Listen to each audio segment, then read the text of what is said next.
Hey guys, it's Izzy here, and it is the last video of 2019 if I'm lucky and the video doesn't take 20 years to upload, so it may be the first video of 2020.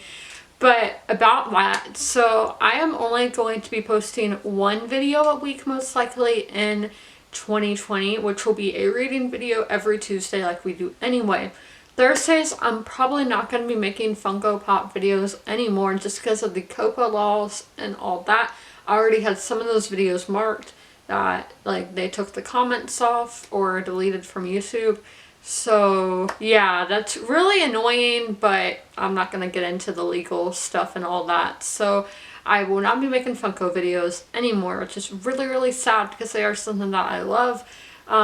But I don't know until we get more clearance, because I don't consider Funko Pop's toys. They're more collectibles, but it's, I don't know. And then, so on Thursdays, I'm either going to be posting a video about music or about ASMR, an ASMR video. And then once the baseball season starts, I will be having my podcast on the weekends, like always. So those are the only real changes coming up in 2020, but that's not what this video is about. This isn't a life update. I'm going to be doing my December wrap-up, showing y'all all the books that I read in December and the books that I'm currently reading going into the new year.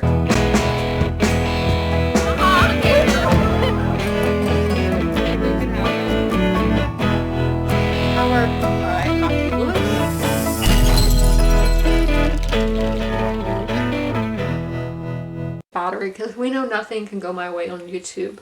So I'm going to start with the first book I finished this month, and that was towards like the very first day of the month, and that is The Priority of the Orange Tree by Samantha Shannon. This is one of my favorite books of 2019, and it was one of my most anticipated books. So this book is going to be really hard to explain, and I thought that while reading this book, so that's why I was like, I'm not going to write a review for it. So it was a 5-star read, let me tell you that. So obviously this book is huge. You can see it's a good 800 and something pages. So this book is an adult fantasy novel, which I have been wanting a good adult fantasy novel for so long, since I read A Song of Ice and Fire by George R.R. Martin. This is the book that has closest lived up to that series, and this is a standalone novel, so it's kind of rare in fantasy that you have a standalone, but I have heard they are going to make other books set in the same universe, just not following these same characters. So we follow 3 characters. We follow Ede, who is one of the like ladies in waiting to our queen, who is Sabrin.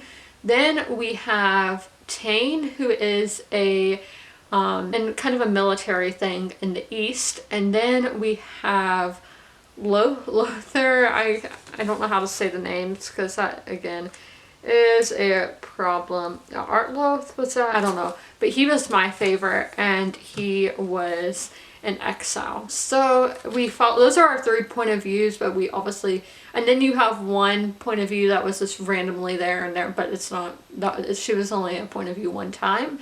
So there is basically, I've heard a lot of this compared to biblical stories. I didn't get that at all, and I was literally in Christian school.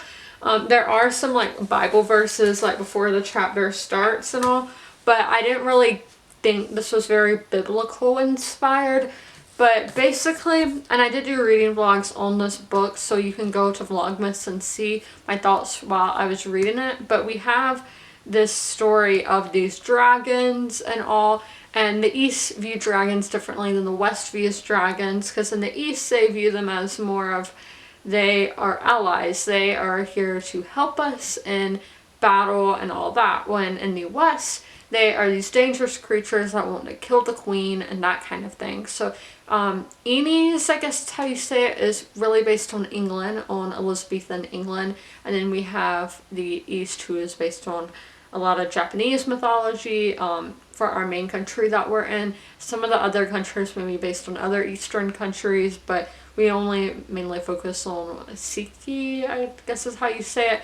So would I recommend the audiobook for this? Probably, but I didn't do the audiobook. But there is a glossary in the back, and there is a thing that lists all the characters and history of what has happened in this world. I think that is so helpful, and I think that is necessary if you are doing a fantasy novel that is not set in our world, because I know there's some like urban fantasy that can be set in our world. But if you're doing like a fantasy that is in a whole other world, I do highly recommend having that, because that is so helpful. Because that is a problem I had with Wicked Saints, was I cannot pronounce anybody's names or anything, and I was getting characters confused. But with this book, that did not happen. So this book, as I said, it is quite long, and I gave myself 10 days to read it. I think it took me more like 15 days to read, because at the start it was very slow, and I was just like, oh my gosh, am I going to have to pick up the audiobook for this, because I just could not get through it. But I kept pushing and kept pushing, and the farther you get along, the faster it speeds up, and that is one of my complaints. I think the pacing is really off in this book.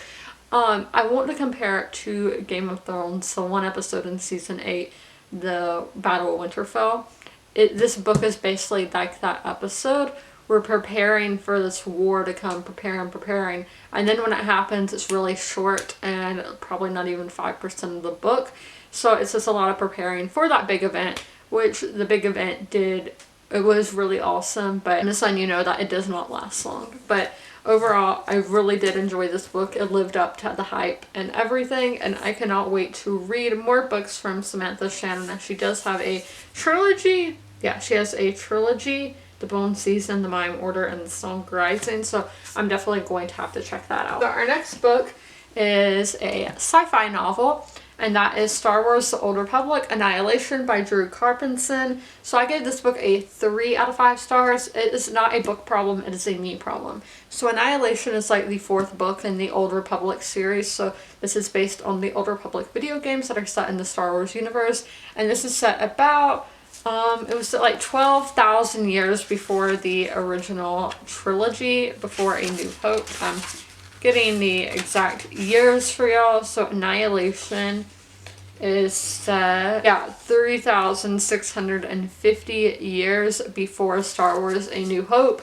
So I'm reading the Star Wars books in chronological order, legends and canon alike. So this book is, they're going on a mission to destroy this space base, like we see in a lot of Star Wars stories. Now, this book is, as I said, it is a me problem. I cannot really tell you what happened in this book or anything, because I did not remember what happened in the last books in the series. So as I said, it is a me problem, and I have a me problem right now because I have a hair in my eye. But this book, I should have read the previous books closer to the time that I read this book. I literally it was a year between them since I read them. I read the last one in December of 2018, and in December of 2019 I picked this one up. So I recommend reading these books close, or at least going online and reading summaries or something, because I didn't even realize our main character is a descendant of one of my favorite characters from one of the previous books in the series. So that's really, yeah, it's me, not the book. And this was the last one in the Old Republic series. So the next one in the Star Wars series that I'm going to be reading is Knight Errant, which is about 2,000 years after this book took place. So now this book just in an ASMR video. It is a children's book, Copa Don't Come For Me.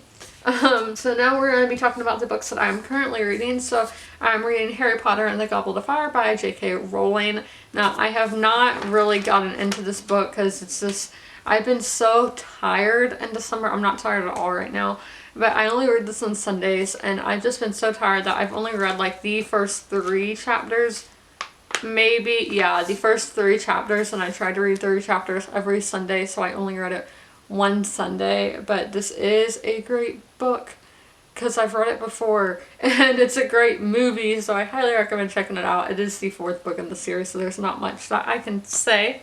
So then the next book, the book I am reading right now, and I'm going to read right after I film this video, is Ken Follett's The Pillars of the Earth. So this is a historical fiction novel set in the 1100s, I think is what the proper term would be. So this book takes place way back then, and we are following, again, like 3 characters. We are following Philip, who is the prior of the Kingsbridge Cathedral, and he is a monk, obviously. And we have Tom, who is a stonemason, and he is looking for work all over England. He wants to build his dream cathedral, and you have worked longer building a big building like that. And then we have our Lady Aliana, who I haven't read a lot about, but she is just a noble lady in England. So they're trying to find who is the heir to the throne, and this really did happen with this issue with the heir. I think it was Henry the First or Henry the Second. Basically, a lot of the royal family died in a shipwreck, and they do not know who should go on the throne. So if it should pass to a daughter or if it should pass to a nephew. So who knows who it's going to pass to, and I am on chapter 5. I'm reading a chapter a day, and I'm on page 287, and I did pick up the audiobook for this because these chapters are very long. They're about 70 pages. And so I will be starting part 2 tonight, which is set from 11:36 to 11:37. And those are all of the books that I read in December. I hope you guys enjoyed this video. And as always, comment, rate, and subscribe. And Happy New Year's Eve. And down below, tell me in the comments what your plans are for the new year, if you have any resolutions or anything like that. Bye, guys.